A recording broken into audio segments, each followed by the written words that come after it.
I never thought I'd see the day when my marriage would crumble, not because I lacked love for my wife, but because she decided she wanted something else. I discovered it slowly, through small lies, late nights, and the growing distance that had once been unimaginable. At first, I convinced myself it was temporary. She was stressed, overworked, unhappy, but I thought we could fix it together. Then came the confession. One evening, over a cup of cold coffee, she looked me straight in the eye and said, "I need to be free. I can't do this marriage anymore. I'm sorry, but I have to find myself." The words were simple, but they hit like a sledgehammer. I felt the floor collapse beneath me. I asked her to explain, to tell me why, to tell me if it was someone else. She hesitated, then whispered the truth. She had fallen for another man, a coworker, someone she had grown close to over months I didn't even know existed. I stayed calm, though inside my world was burning. I asked questions she couldn't answer, pleaded with her to reconsider, to remember our life together. But she had made up her mind. She wanted freedom. My pleas, my tears, my promises, they meant nothing. Divorce papers were signed, the house split, possessions divided. She left with a triumphant air, almost like she had won something. I stayed behind, empty-handed in our apartment, the echoes of laughter, love, and shared dreams lingering like ghosts. For a moment, I allowed myself to sink into despair. I replayed our years together, questioning everything. Could I have been a better husband? Did I fail to notice the cracks? But the truth was clear.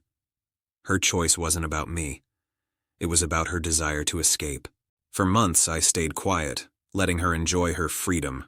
She posted pictures, shared updates, flaunted the happiness she claimed to have found.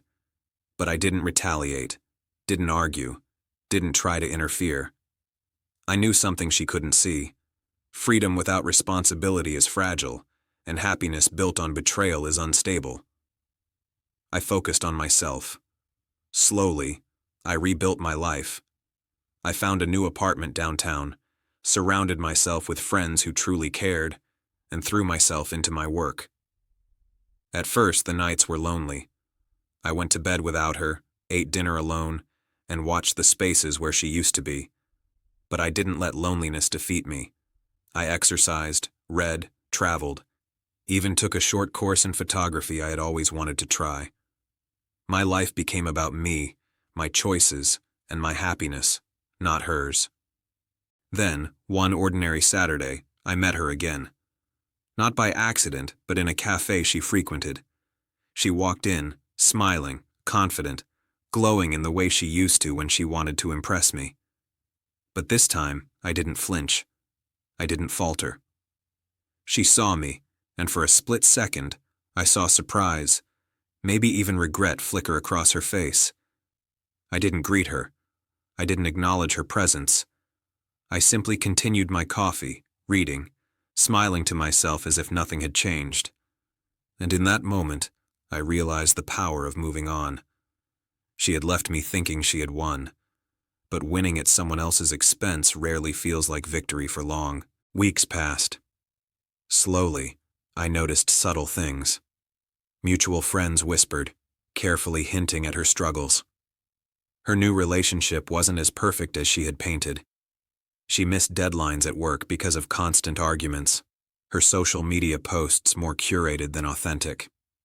She called me once, asking to meet, almost as a test, almost as a way to see if the old magic still lingered. I declined politely, leaving no room for manipulation. My response was simple. I hope you find the happiness you're looking for, but my life is full, and I'm moving forward.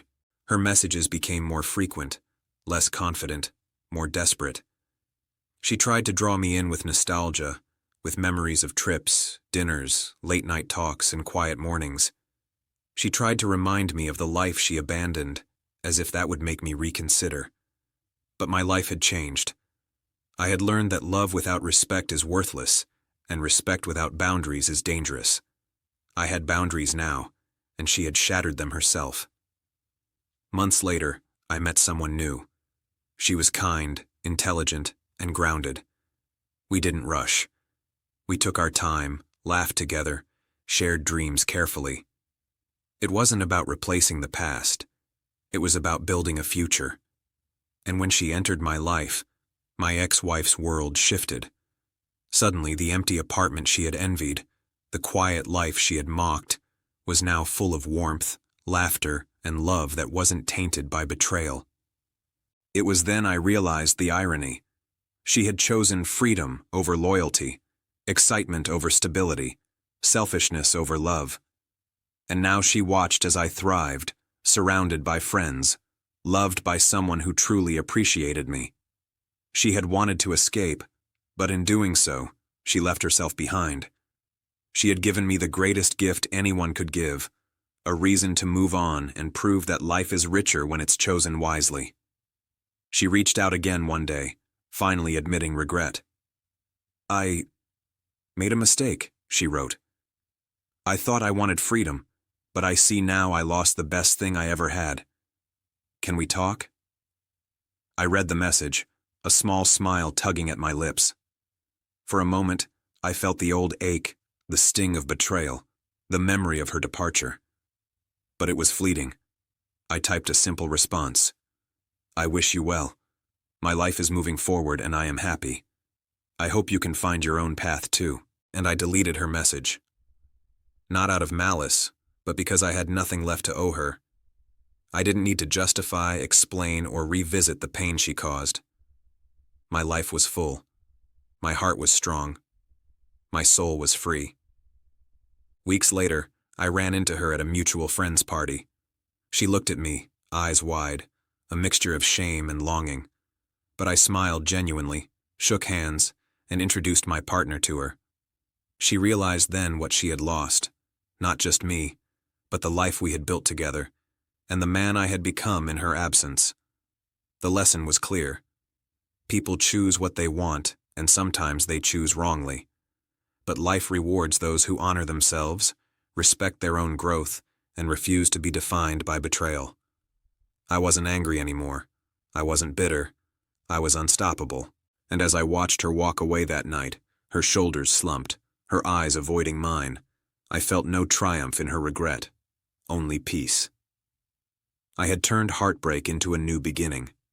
I had taken a life that was nearly stolen from me and rebuilt it stronger, brighter, and happier than it had ever been.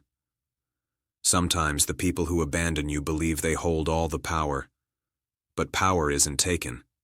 It's claimed. And I claimed mine fully, without revenge, without drama, and without her ever getting the satisfaction of seeing me broken. My wife chose freedom. She chased excitement, independence, and a life outside our marriage. I chose me. I chose growth. I chose love that is mutual and respect that is earned. And in doing so, I created a life she could never take away, a happiness she could never mimic, and a strength she could never understand. Because sometimes the most powerful response to betrayal isn't anger or confrontation. It's thriving. It's moving forward, embracing life, and leaving those who hurt you to watch as you rise higher than they ever imagined. She had freedom, yes, but I had something infinitely greater, myself, rebuilt, unbroken, and unstoppable.